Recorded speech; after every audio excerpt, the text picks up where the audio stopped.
Hari ini kita ketemu beta, ya. Beta ini sebenarnya eh, juga diperkenalkan di mata kuliah statistik, ya, atau matematika dasar. Beta ini juga diperkenalkan. Nah, hanya saja di pasar modal, di mata kuliah pasar modal, kita pelajarinya ini untuk menentukan nilai, ya, menentukan nilai atau mengestimasi suatu nilai. Nah, hanya saja beta di pasar modal ini untuk mengetahui nilai atau mungkin estimasi dari suatu instrumen keuangan, khususnya pasar modal, ya. Nah, instrumen-instrumen tersebut yang dihitung berdasarkan kalkulasi menggunakan beta, ya. Selain beta ada single index model, ya, minggu depan, atau mungkin kalau nanti eh, keburu waktunya saya akan sampaikan single index model, atau mungkin minggu depan juga nggak apa-apa. Nah, terus selain beta single index model juga ada CAPM, ya. Di suatu eh, perusahaan-perusahaan berbasis sekuritas, nah itu SIM, CAPM, terus beta itu tidak semuanya itu ditampilkan, ya, meskipun perusahaan-perusahaan besar seperti Mirai Sekuritas itu juga nggak ada. Mereka hanya menentukan rasio-rasio saja. Nah, bagaimana kita harus mengetahui bahwasanya beta ini layak dipakai atau tidak? Atau mungkin tepat atau tidak ketika kita mau menghitung suatu instrumen investasi menggunakan beta ini, tepat nggak? Atau mungkin hanya sebagai hitung-hitungan kita secara personal, ya. Tapi nggak apa-apa, di pasar modal tetap diperkenalkan, ya. Di pasar modal juga tetap diperkenalkan tentang tiga konsep ini, beta, single index model maupun CAPM, ya. Nah, di dalam beta, ya, di dalam beta ini ada dua metode atau ada dua model. Yang pertama adalah model single index model, ya, berarti kita menentukan model dengan status tunggal, ya.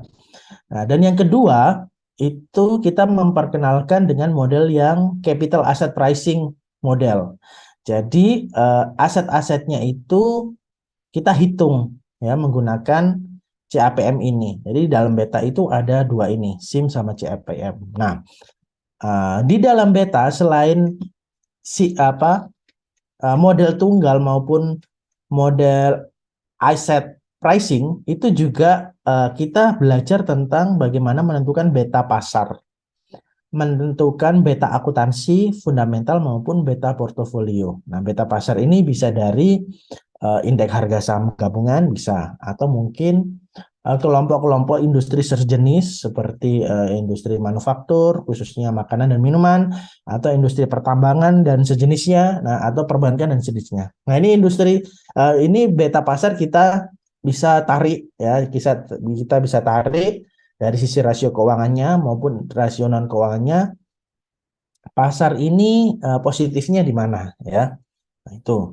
Terus dari sisi akuntansi, kalau beta akuntansi ini hampir semuanya itu dari laporan keuangan, ya. Hampir semuanya itu dari laporan keuangan. Jadi analisis laporan keuangan di manajemen keuangan satu atau mungkin manajemen keuangan dua. Nah, ini harus diperdalam, ya, beta akuntansinya. Porsi aset, kasnya, piutangnya, hutang dan segala macam itu harus dianalisis. Nah, ini di beta akuntansi. Kalau beta fundamental ini model bisnisnya, ya. Kalau perusahaan itu model bisnisnya itu adalah eh, seperti Wings, dia industri agroindustrinya itu bagus atau mungkin lebih lebih mendominasi ketimbang industri manufaktur makanan dan minuman. Tapi kalau di agroindustrinya itu secara asetnya kembali ke beta akuntansi ini lebih banyak, ya, aset aset aset bergerak ataupun tidak bergerak, ya, itu porsinya banyak seperti tanah dan segala macam yang menghasilkan value-value melalui perkebunannya dan segala macam. Nah, ini kan yang menentukan pasar dari output si model bisnisnya si perusahaan Wings tersebut. Nah, karena mereka mengeluarkan kelapa sawit, turunannya kelapa sawit atau rempah-rempah yang bisa dibilang bahan baku dari industri makanan dan minuman. Nah, kan fundamentalnya sudah kuat, dia bisa menentukan pasar. Kalau semisal harga bahan bakunya mahal, pasarnya berarti juga terhadap produk tersebut juga tinggi, mahal. Ya, nah ini tiga poin penting pasar, akuntansi dan fundamental. Nah, dan yang berikutnya tentang portofolio. Nah, minggu lalu kita sempat membahas tentang portofolio yang optimum itu seperti apa. Nah, beta portofolio ini kita bandingkan dengan industri-industri yang sejenis, dengan historis-historis yang pernah ada ya dari industri tersebut. Ya. Oke, itu gambaran tentang beta ya. Kita coba pelajari lebih dalam lagi tentang beta ini ya. Sebelum saya masuk ke topik pembahasan lebih dalam lagi, teman-teman mungkin ada yang mau disampaikan, monggo silakan. Ada sesuatu yang mau di-sharingkan, boleh ya. Sudah kepikiran mengumpulkan topik apa untuk skripsinya? Metodologi penelitian sudah ya? Sudah menempuh metodologi penelitian? Sudah, Sudah, Pak. Sudah. Ya, waktu itu apa yang dikumpulkan topiknya? Tentang kepuasan konsumen kayaknya, Pak. Kepuasan Kayaknya. konsumen. Oke. Ah, iya benar. Produk skincare, Pak. Oke, sip.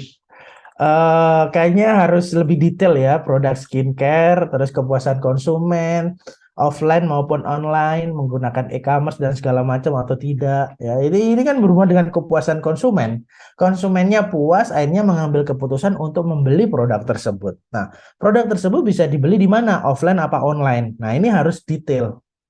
Ya, kalau misal offline berarti ya banyak kan toko offline-nya, bisa official store-nya atau mungkin apa bukan ya official store mungkin bisa langsung ke Wardah, konternya Wardah atau mungkin konternya Viva ya atau mungkin eh, bukan official store tapi distribusi seperti Sociala, terus Beauty Beauty Hub ya, Beauty Hub apa sih? Beauty Haul ya, yang baru itu Beauty Haul. Nah, atau mungkin kalau online bisa melalui e-commerce ya, e-commerce bisa melalui official store-nya e-commerce ya. Wardah kan punya juga, Viva juga punya, atau mungkin bisa menggunakan distribusi, official distribusi ya. Kita tahu website-website itu juga ada Beauty Haul, Socialnya juga awalnya mereka dari online, baru mereka buka store. Nah, kita bisa bikin sampel di situ, kuesioner. Kita bisa sebar melalui WhatsApp ya, WhatsApp yang ada linknya yang kita bisa klik, kita bisa isi. 100 orang pertama akan mendapatkan atau berhak mendapatkan voucher misalnya, voucher voucher GoPay dan segala macam itu kan menarik dan penelitiannya saya yakin itu akan bagus dan saya pengen baca kalau itu. Ya, karena berhubungan dengan industri kosmetik yang dimana saat ini lagi naik daun kan ya. Nah, industri kosmetik yang go public siapa ya? Ada yang pernah coba cek industri kosmetik yang go public? Coba kita cek ya. Nah, itu penting itu asetnya itu dimiliki ya. Industri kosmetik go public.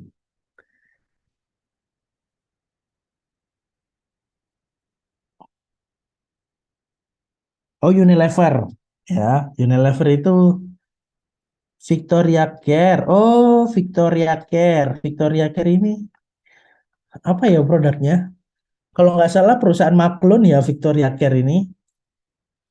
Soalnya saya itu suka lihat di belakang label itu, label. Kita coba cek ya data keuangannya. Saya penasaran.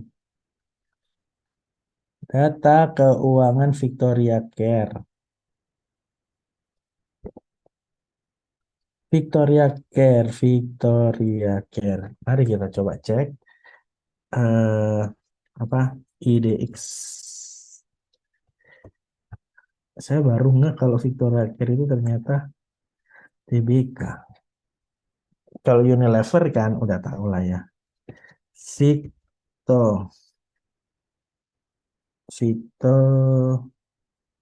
apa? Vico ya, namanya Vico.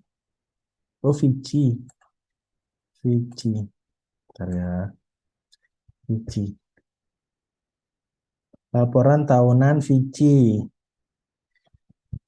Kita coba cek. Laporan tahunan nggak mungkin. 2022 nggak mungkin.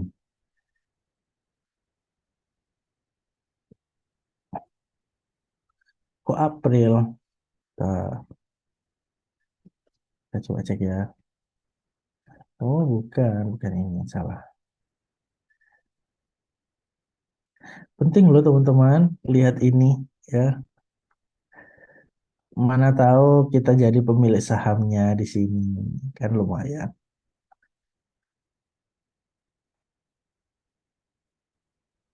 Tuh, nggak ada. Laporan tahunan,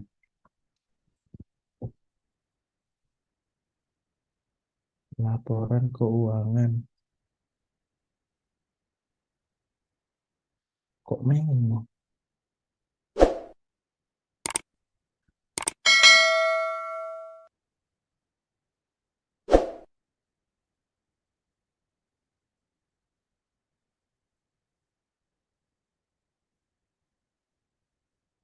Kok 2022 semua?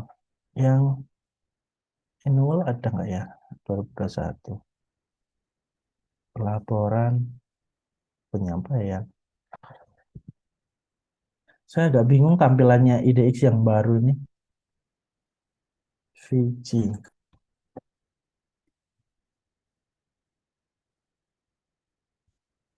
Laporan keuangan.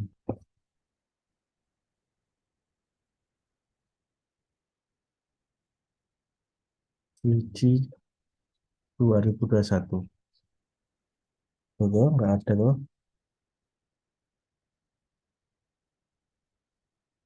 Adanya 2022.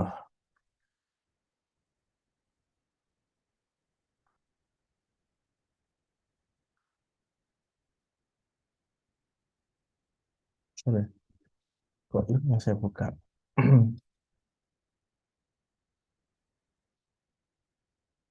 Nah, ini belum.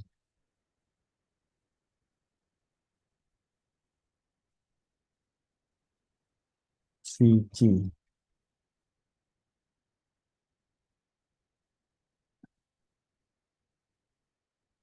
Victor. Nggak mau ya.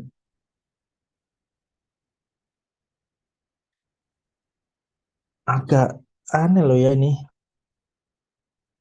Sekarang tampilannya.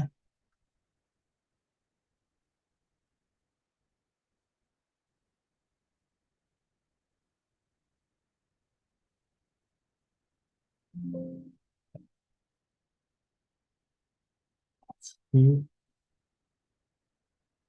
Fiji. Oke, ini Fiji. Oke, kita cek yang... Nah, ini. Victoria Cat.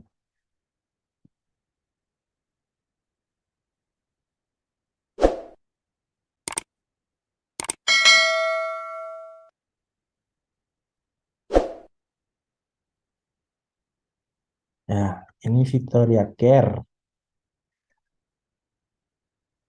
Hmm,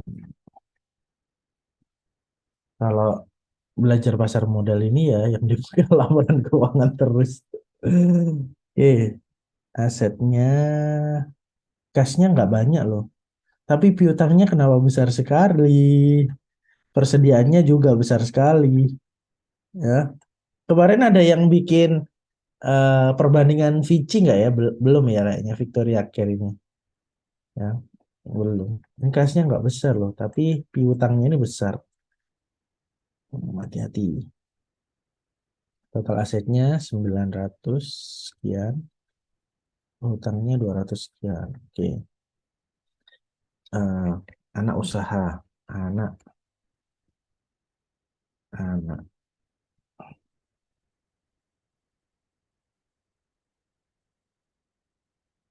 anak. Oh, ada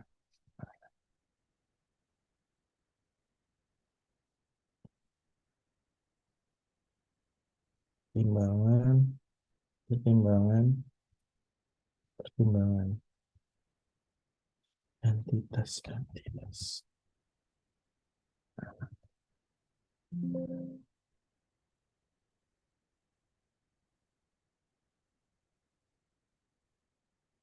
Kok instrumen besar apa ya biasanya ya? Kegiatan akuntansi.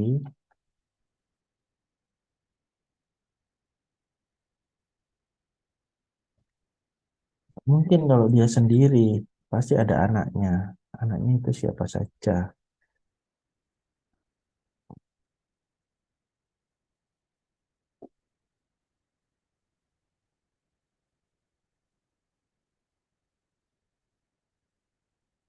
Metode penurunan merek dagang.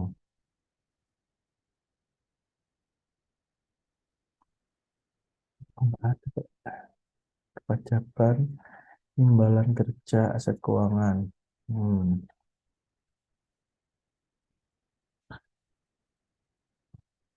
Saya dia sendirian hebat dong berarti nggak punya anak perusahaan. Kita coba lihat.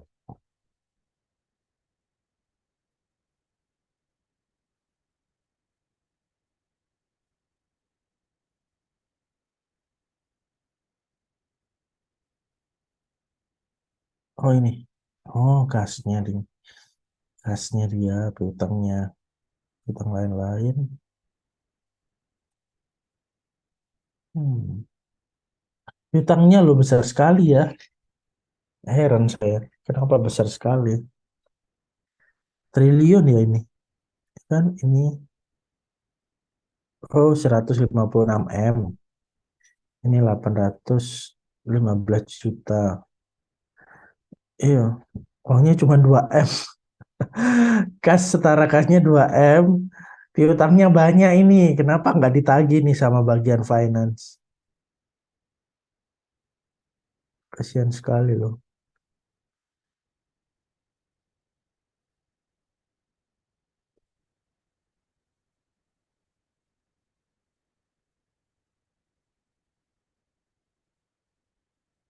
Oh dia punya rekening yuan. Oke, saya paham. Kenapa yuan di sini menggunakan kurs yuan Tiongkok? Berarti ada bahan baku yang porsinya lebih banyak dia impor, ya. Nih, banyak ini.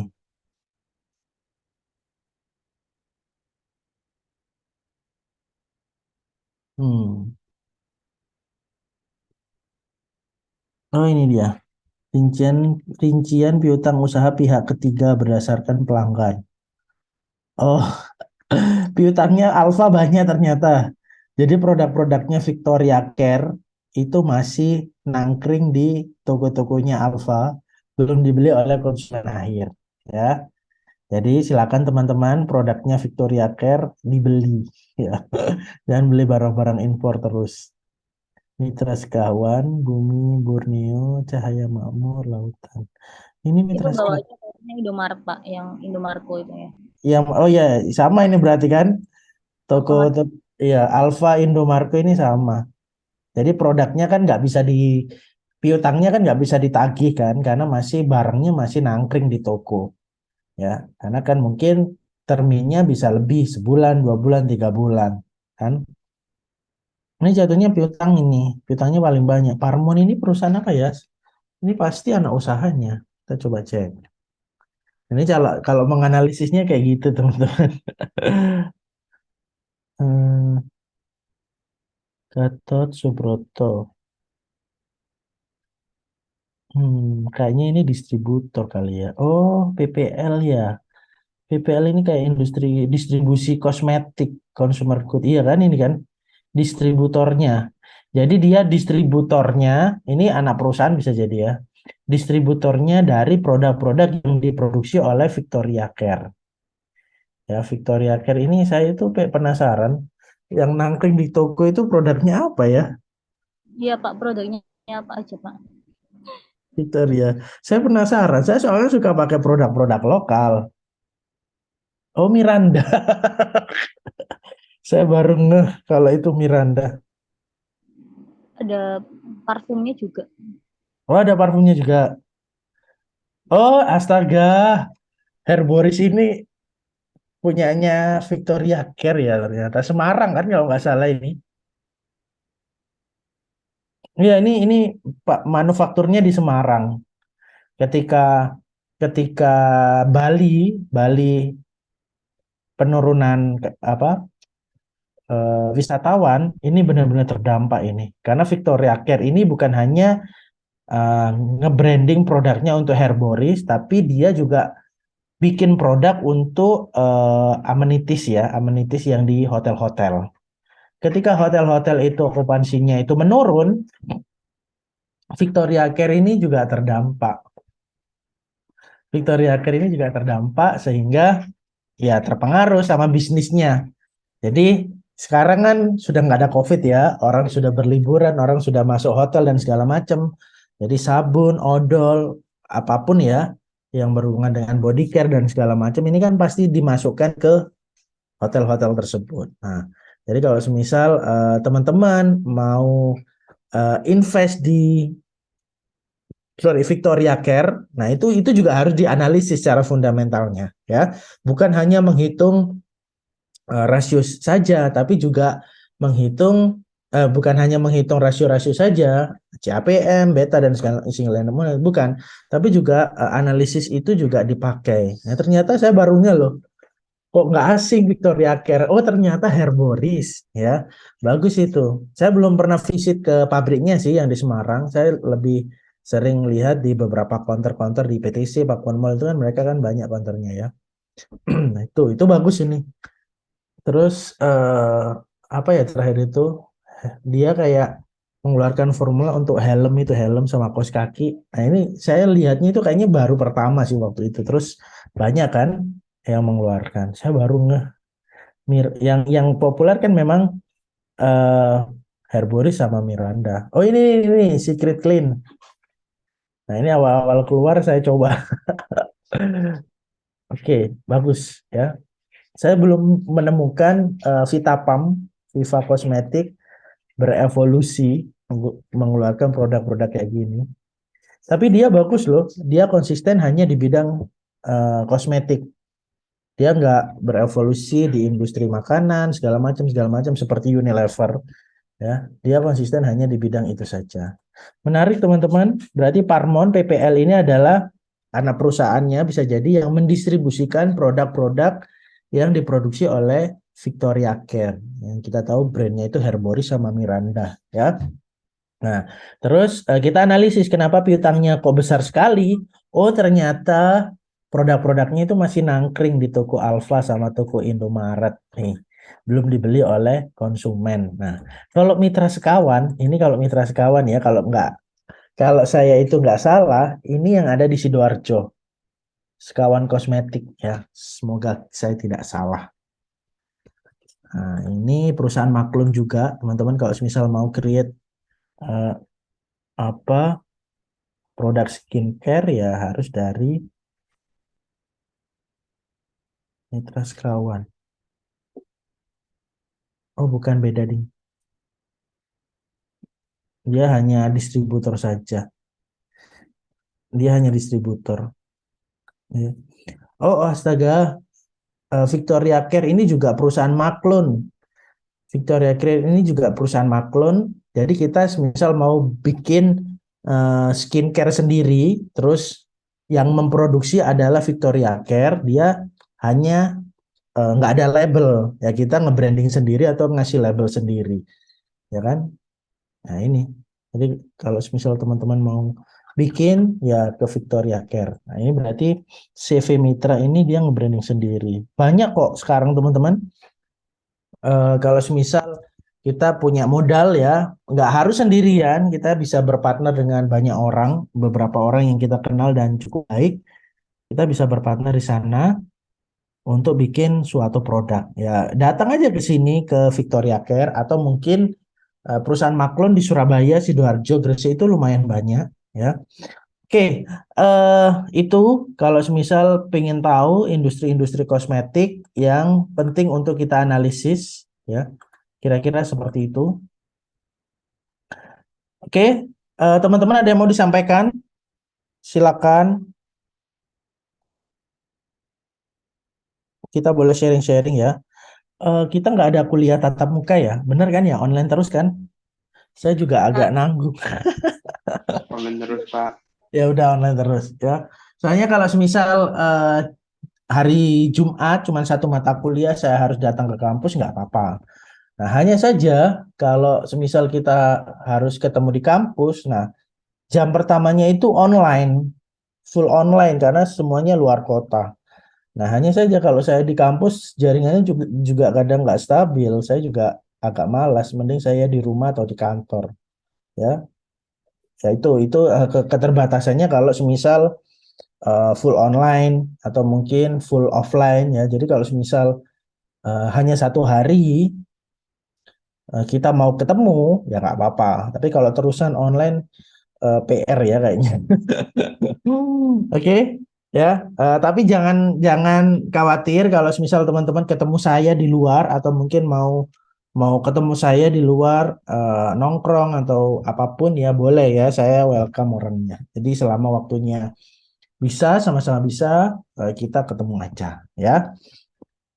Oke, itu oke. Eh, saya coba masuk ke beta ya. Dari beberapa penjelasan tadi, beta pasar, beta fundamental, maupun beta akuntansi hingga portofolio. Jadi beta pasar ini sama dengan satu, ya. Diibaratkan itu ada angkanya, tidak boleh nol. Jadi mereka itu atau beta pasar ini dianggap sebagai memiliki posisi atau memiliki kontribusi dalam perhitungan-perhitungan yang akan digunakan, baik itu beta pasar, akuntansi semuanya, ya menggunakan CAPM, single window model, angka satu ini harus dipakai absolut ya. Jadi tidak boleh diabaikan. Nah, selain menggunakan single window model, selain menggunakan CAPM sebagai suatu alat ukur, nah di beta ini kita harus tahu bahwasanya fungsi pengukuran beta ini untuk apa. Ya, seperti yang saya sampaikan tadi untuk menentukan beta pasar pada suatu sekuritas atau menggunakan beta akuntansi fundamental untuk menentukan return dari portofolio terhadap return pasar atau mungkin mengetahui fluktuasi dari return-return yang lain ya. Nah, tentunya pada jangka waktu atau periode waktu tertentu yang sudah direncanakan atau sudah diketahui mau berapa lama ya.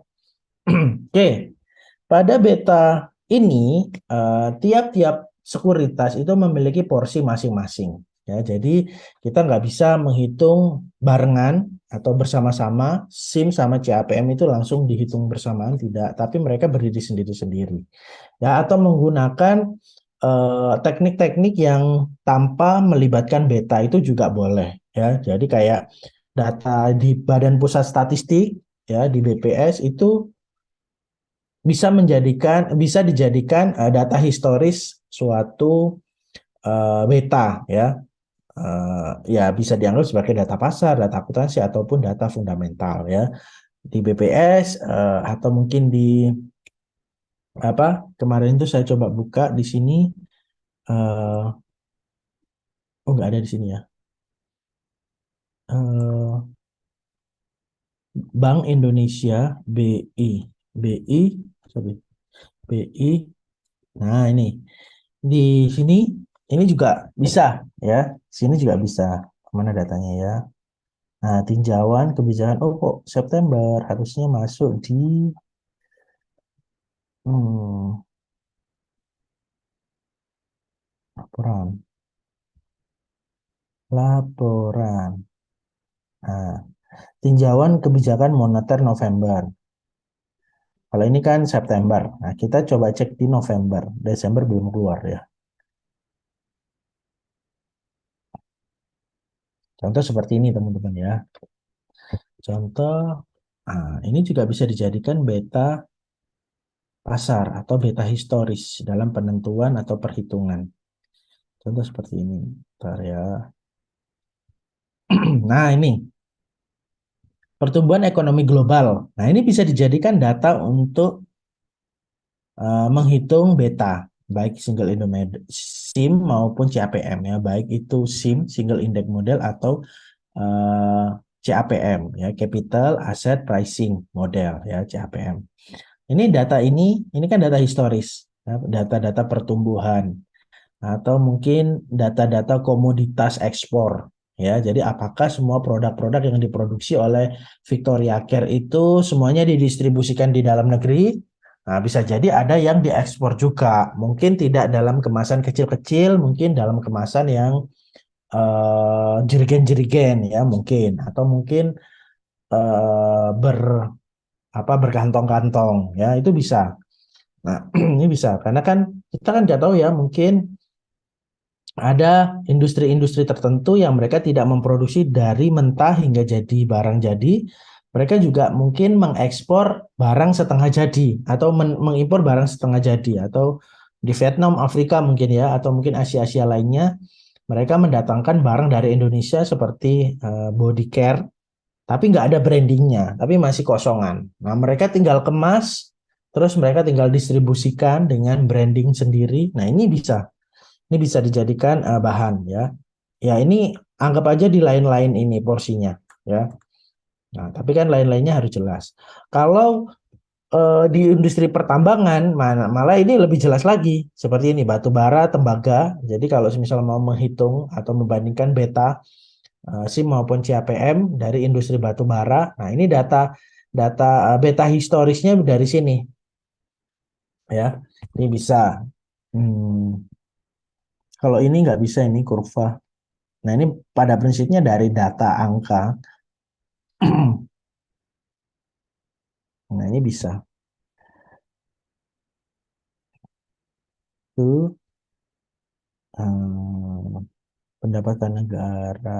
Oke, ini pendapatan negara. Ekspor, neraca pembayaran ini juga bisa.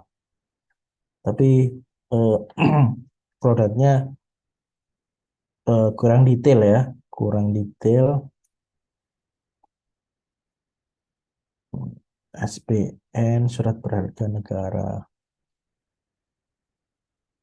Nah, kurang detail itu.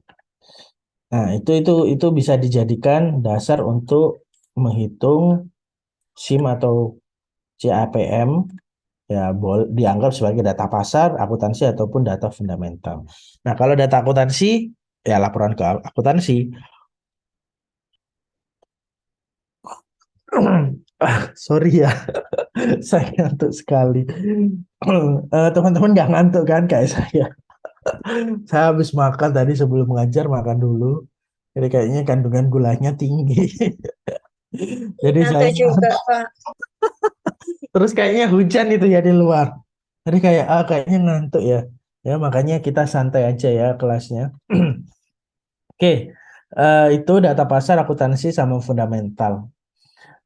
Teman-teman mungkin boleh sharing nggak apa-apa ya, karena tiga tatap muka ini, tiga topik ini lumayan cukup melelahkan. Kalaupun nanti dipaksakan untuk kita telan semua materinya, saya takutnya nggak masuk semua. Tapi yang paling penting poin-poinnya sudah dapat ya. Teman-teman pun kalau misal mau membahas tentang topik-topik yang terdahulu juga nggak apa-apa ya. Nggak masalah. Yang penting eh, ada gambaran dari setiap subtopik pembahasan, kita bisa diskusikan di kelas ini ya. Oke. Oke, contohnya kalau untuk penentuan beta pasar itu seperti ini, teman-teman. Selama 60 bulan, jika cakupan penelitiannya adalah return bulanan atau selama 200 hari, nah ini berarti cakupan penelitiannya adalah return harian. Nah, ini yang dimaksudkan adalah data pasar. Beta pasar. Beta pasar dari data pasar. Ya, jadi 60 bulan return imbal hasil bulanan atau selama 200 hari. Berarti imbal hasilnya dari harian ini. Nah, ini contoh beta pasar ya. Sebenarnya dari data tadi yang moneter itu bisa dijadikan data juga ya. Atau mungkin seperti yang saya sampaikan tadi, saya mau penelitian di industri kosmetik. Nah, itu bisa dijadikan data pasar Contoh semisal, teman-teman bisa cari atau akses, misal ya, BP POM kosmetik. Ya. Nah, ini kita bisa cek di sini. Oh, nggak jalan. Nah, kita cek kosmetik.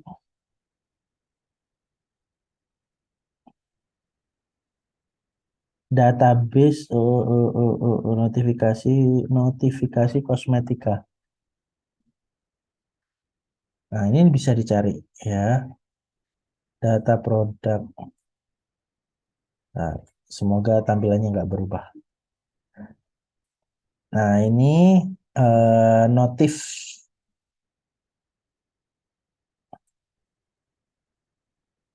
Nah, ini adalah nama perusahaannya.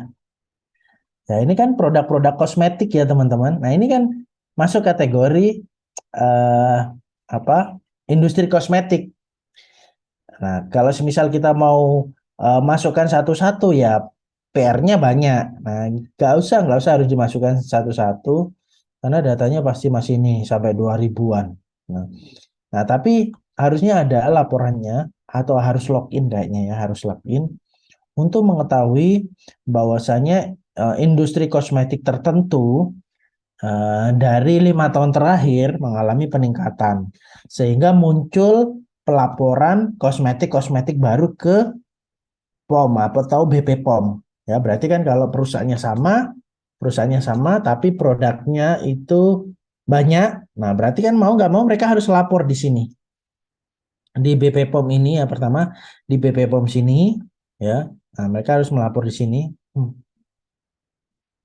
Oh, ada Kitosindo International Biotech. Ah, wow. Nah, ini kan industrinya ya. Untungnya semua, Bu. Nah, ini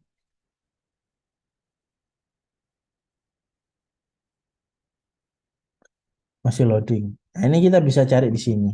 Ya, kita bisa petakan data-data apa industri. Nah, ini bisa loh, teman-teman. Jadi, nanti penelitiannya tentang industri kosmetik, keputusan pembelian dan segala macam. Nah, ini masukkan ya di bab 4 lah ya. Boleh bab 4. Atau kalau tinjau di bab 2 itu kan tinjauan pustaka, istinya kan teori-teori saja. Tapi kalau bab 3 itu metode penelitian ya, metodenya mau sampling, interview, apapun ya. Nah, itu bisa. Tapi ini harusnya isinya di bab 4.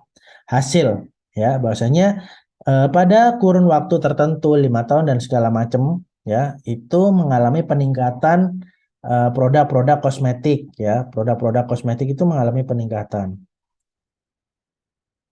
5 tahun terakhir, jumlah produk terregistrasi 5 tahun terakhir.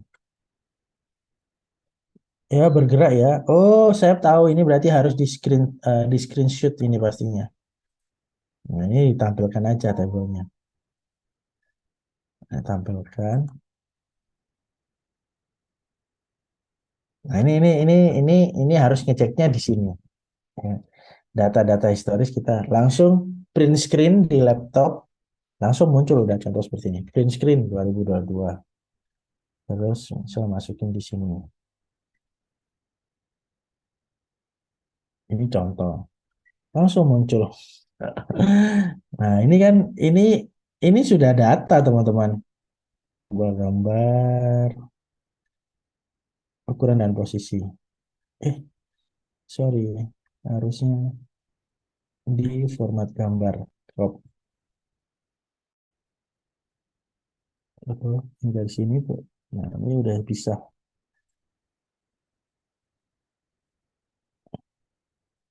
Nah, boleh diisi keterangannya bagaimanapun juga. Nah, ini diisi. Nah, bahwasanya ada perbandingan.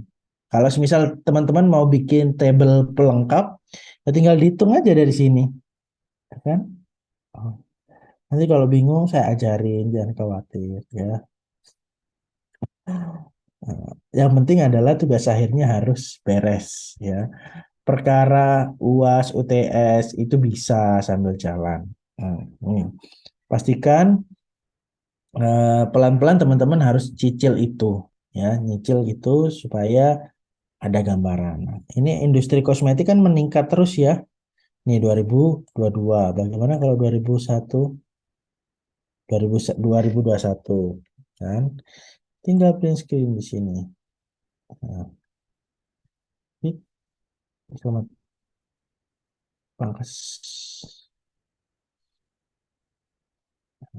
ini aja. Kan bisa tahu kan perbedaannya di mana? Oh, ternyata ada peningkatan 7.000. Nah, oh, ini total bukan 2021 ya. Sama ini. 5 tahun terakhir. Nah, ini bisa kok. Jumlah produk terregistrasi 5 tahun terakhir. Ya, berarti ininya harus diganti. Kalau misal mau cari pembanding.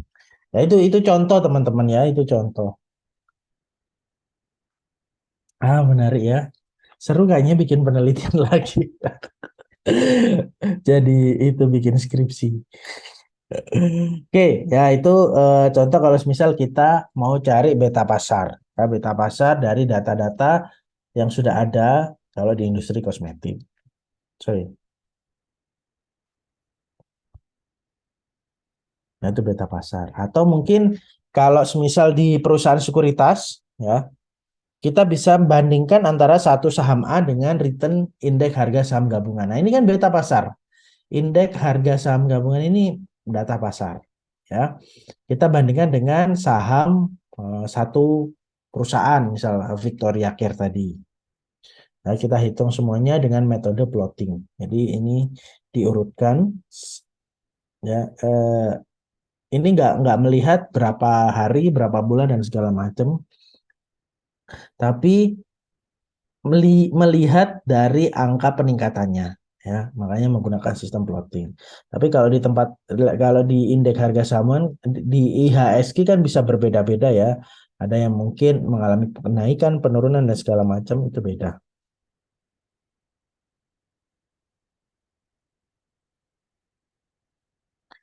Oke, jadi dari beta saham A tersebut kita bisa bandingkan ya return pasar dari beta pasar yang saham A tersebut ini ada perubahan atau ada perbedaan dari titik ke sini 4% menjadi 8%. Berarti ada peningkatan teman-teman.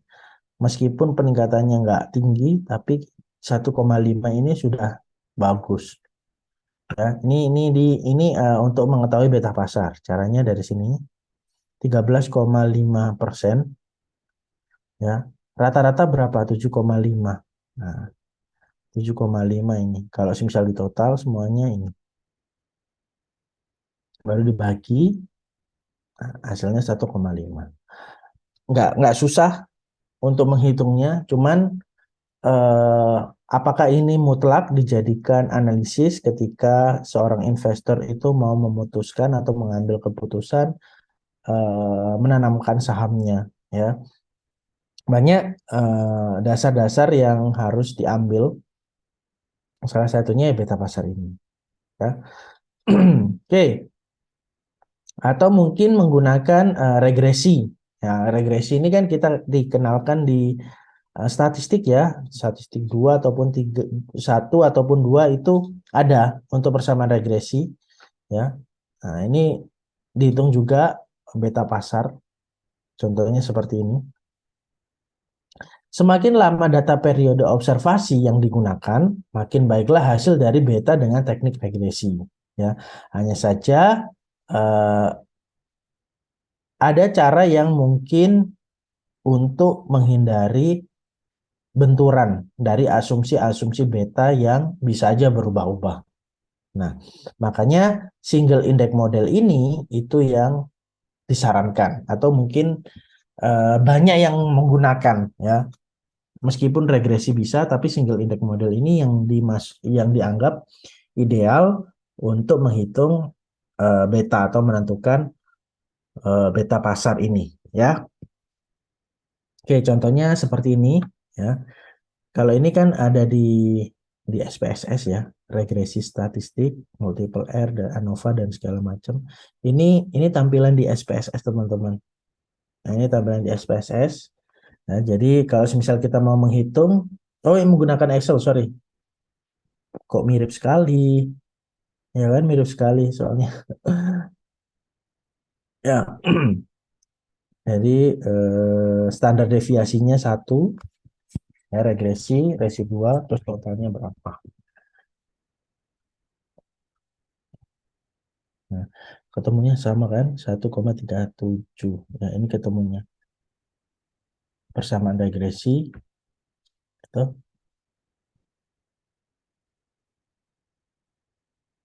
Hmm, ya.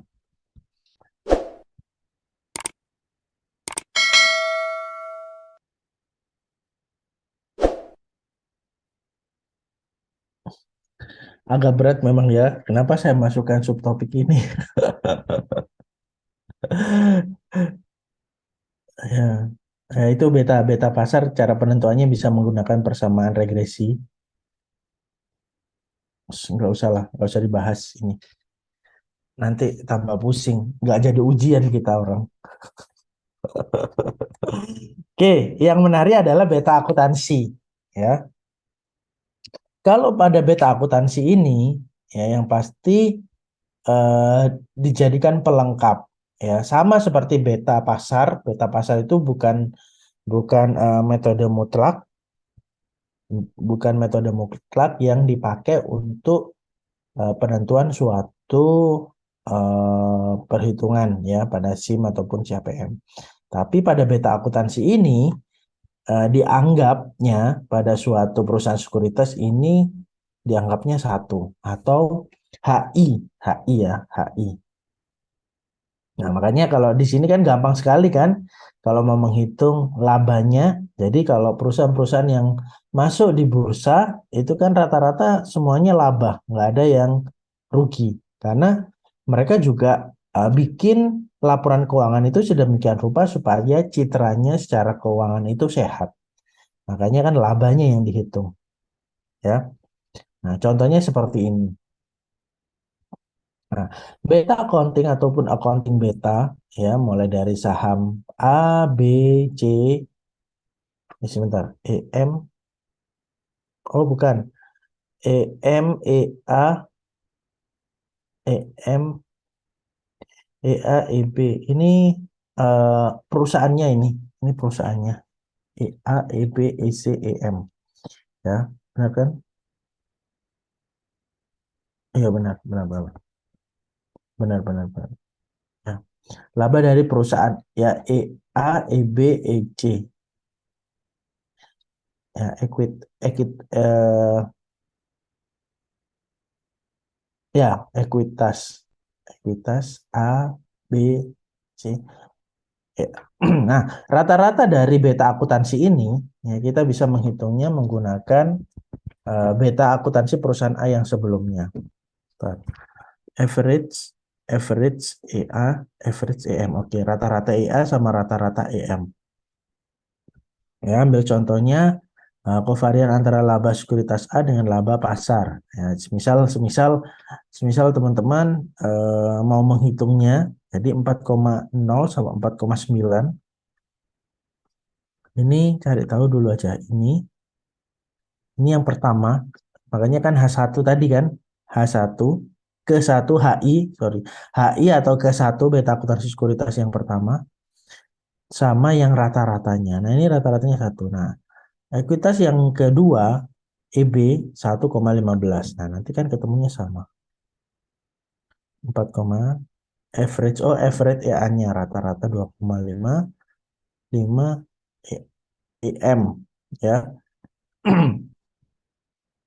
Varian antara laba sekuritas A dengan laba pasar EA dan EM. Nah, nanti ketemunya adalah 1,36833. Ya kan? 2,55, 2,55 ini kan rata-rata. 2,55 ya. Terus 3405. 2,55 ya. Ketemu barulah EA, ya, beta EA sama beta EM ini diketahuinya adalah 1,368. Nah, setelah itu masuk ke varians, ya, beta kuadrat EM pada setiap periode atau T. Berarti ada berapa periode? 10. Nah, ini periodenya. Tahun pertama, kedua, ketiga, keempat. Barulah dihitung. Nah, ini beta kuadrat EM. Terus ini sigma kuadrat 2,55. Nah, barulah ditotal untuk mencari beta akuntansinya, ya, untuk mencari beta akuntansinya 1,368 tadi ini yang kovariannya sudah diketahui, laba sekuritas baru ke EM-nya, ya. Jadi periode. Jadi yang tadi kovariannya, yang ini adalah periodenya. Setelah diketahui barulah hasilnya 0,860572. Ini. Nah, kalau semisal mau menghitung beta akuntansi, ya. Kalau beta pasar tadi bisa dihitung juga, terus beta akuntansinya sama, ya. Oke.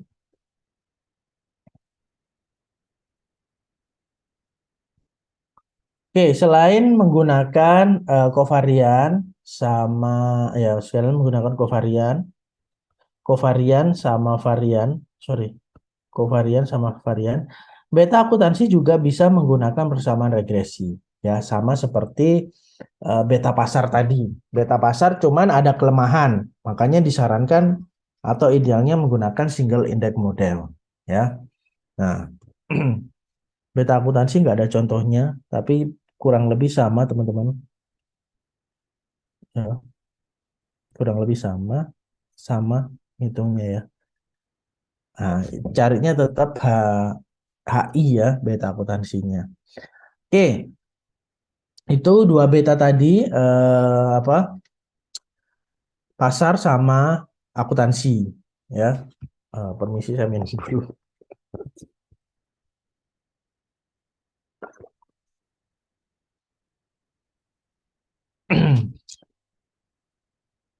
Oke, beta fundamental, yang ketiga beta fundamental, terus terakhir beta portofolio, ya. Beta fundamental ini eh, menggunakan 7 variabel, ya. Langsung saja.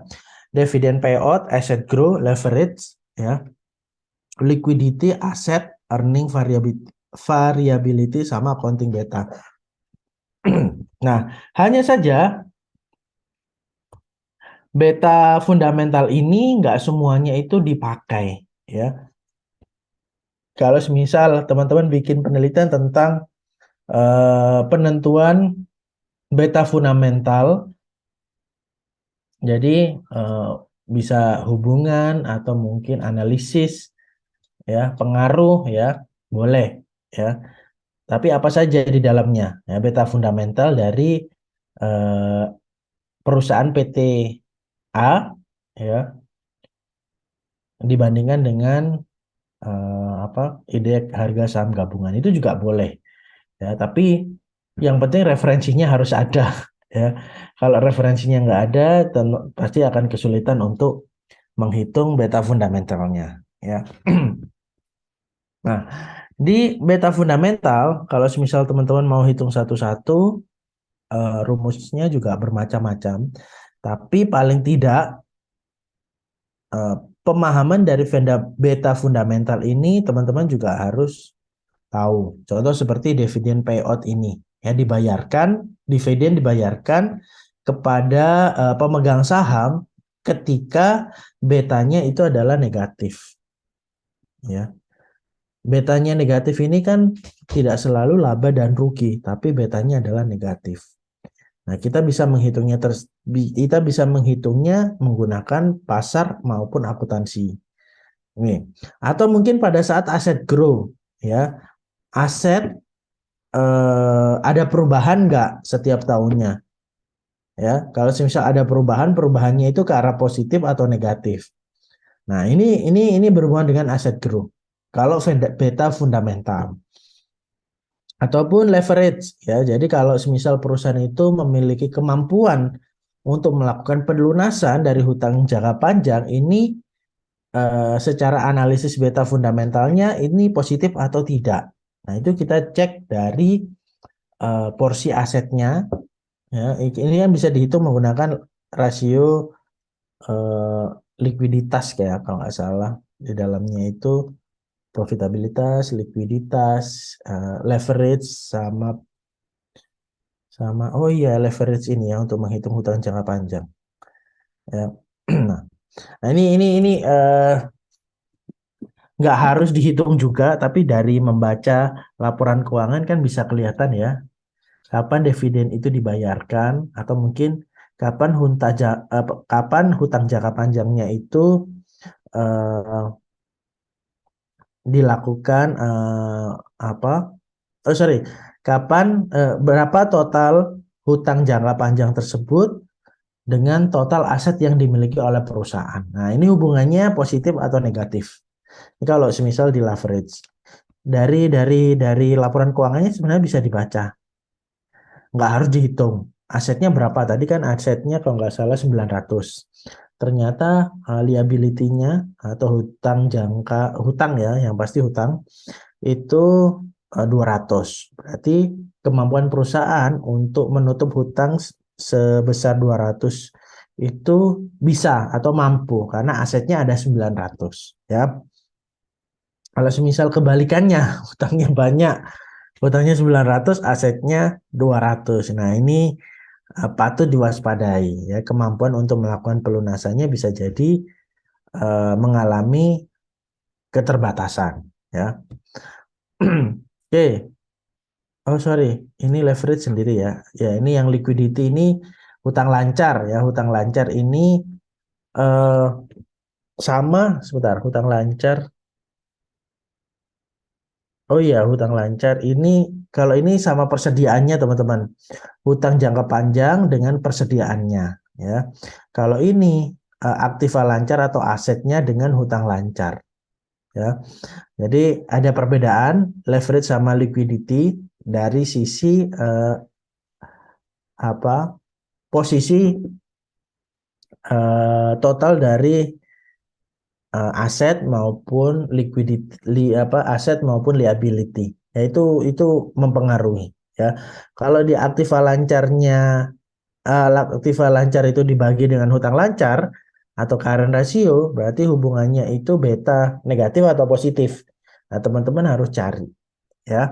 Nah, aktiva lancar kan macam-macam ya, di dalamnya ada cost, ya, surat-surat berharga. Nah, ini bisa dihitung dibagi dengan hutang lancar, hasilnya berapa. Jadi current ratio.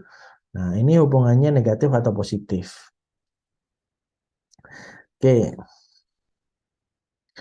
kalau yang lainnya sama sih. Ya, ini PER. Nah, di rasio apa? Di analisis fundamental sama teknikal, risk and return, ataupun mungkin di apa? Valuasi saham itu kan juga muncul PER, price to earning ratio. Nah, ini untuk mengetahui nilai standar deviasinya. Nah, caranya ya harga saham dibagi dengan laba perusahaan per lembar sahamnya. Teman-teman kalau nggak salah pernah bikin ini tugas berapa ya, saya lupa, untuk mencari PER.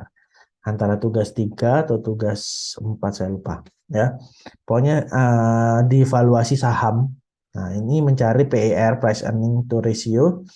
Jadi harga sahamnya dibagi dengan laba perusahaan. Nah, hubungannya ini menunjukkan positif atau negatif, ya. Kalau positif ya secara fundamentalnya bagus. Tinggal dibagi saja. Baca laporan keuangan langsung dihitung. Oh, laporan keuangan langsung dihitung. Kelihatan. Nah, bagus kalau misal dibikinin table. Jadi membacanya lebih gampang, ya. Oke.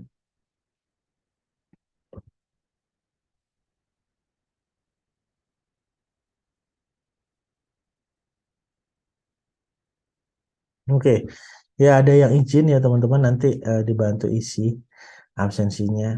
Oke, pada beta fundamental ya bahwasanya empat variabel tertentu itu eh, juga bisa diukur dengan beta pasar ya. Jadi dividend payout ini kan menggunakan beta pasar.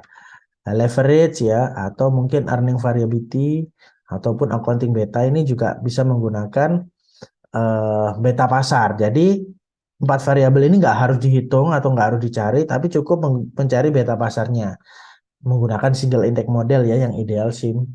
Kalau semisal SIM-nya nggak dibikin tapi langsung dibikin ini ya nggak apa-apa. Jatuhnya sama rasio keuangan kan di mata kuliah manajemen keuangan itu kan ada 4 pengelompokan rasio dan di dalamnya juga mencari leverage ya, dividend payout juga, terus current ratio ya itu juga masing-masing dicari ya.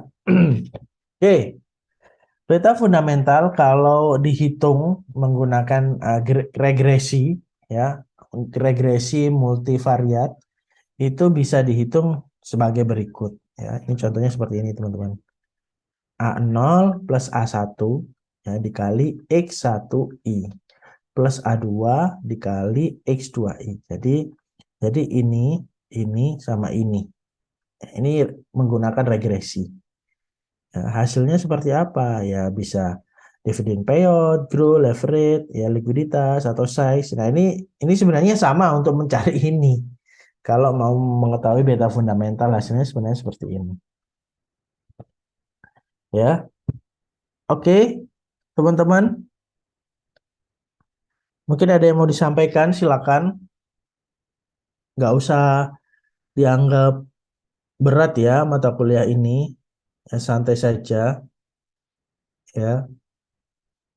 Nggak, ini mata apa topik hari ini 3 topik yang menghitung saya nggak masukkan ya. Beta, SIM, CAPM itu nggak saya masukkan. Hari ini nggak ada tugas ya, Pak? Nggak ada. Hari ini fokus akhir tahun ya, sambil persiapan sambil persiapan ujian. Oke, Siapa? silakan mungkin teman-teman.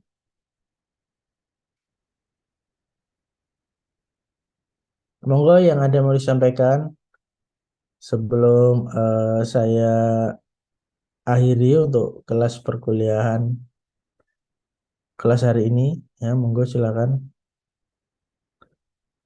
Monggo, monggo, monggo.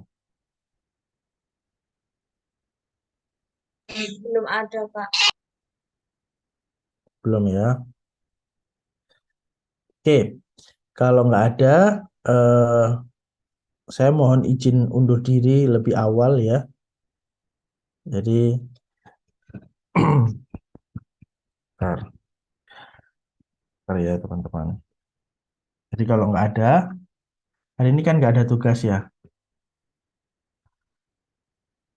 Jadi kita ketemu lagi minggu depan di kelas yang sama.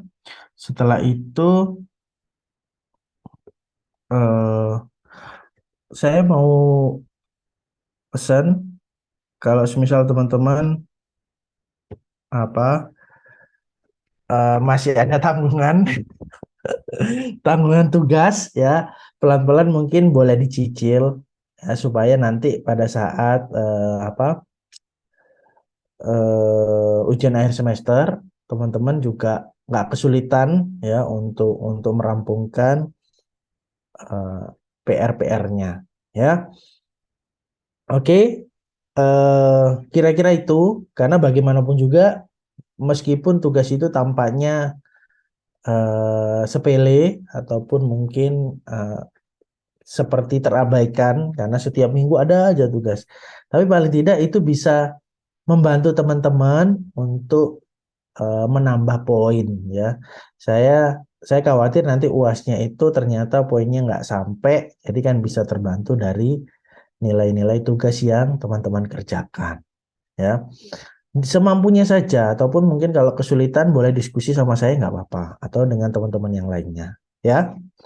Oke, kira-kira itu teman-teman. Terima kasih atas kesempatannya join di kelas saya. Tetap jaga kesehatan ya, jangan sungkan-sungkan kalau mau sharing-sharing sama saya ya. Terima kasih semuanya. Selamat malam. Wassalamualaikum warahmatullahi wabarakatuh. Selamat malam Pak Waalaikumsalam. Dadang, terima kasih.